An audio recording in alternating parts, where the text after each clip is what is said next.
বন্ধুরা, তোমাদেরকে তো দেখিয়েছিলাম ওই যে পালংয়ের ডাঁটা সিদ্ধ করে রেখেছি।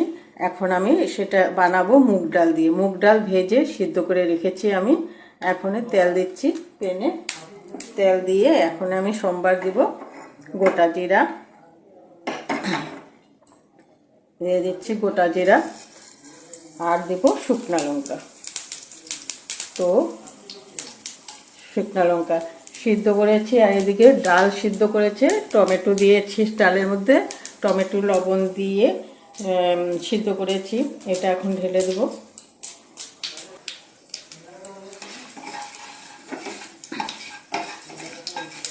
একটু ভাজিটা ভালো মতো হয়ে নেয়, গোটা জিরাটা একটু ভালো ভাজি হলে সেন্টও ভালো হয়, লঙ্কাটাও ভাজি হবে। এখন ভালো করে হয়ে নে।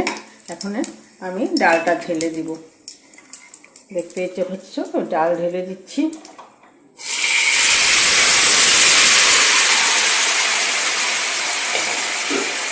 এদিকে ডাল ঢেলে দিয়েছি, লবণ তো দিয়ে সিদ্ধ করেছি।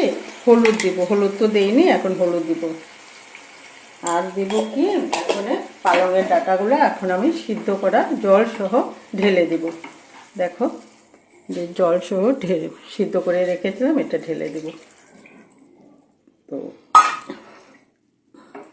দেখো বানাচ্ছি, এই প্রথম বানাচ্ছি এরকম। আমি বানাইনি কোনো দিন এরকম। ডাঁটি খেয়েছি, অনেক নিরামিষ সবজি বানিয়েছি সেসবে খেয়েছি, কিন্তু এরকম মুগ ডালের আমি বানাইনি। আজকে ফার্স্ট টাইম বানালাম, দেখি খেয়ে কীরকম লাগে। তো বসিয়ে দিলাম, এখন ভালো করে উতরায় নিই।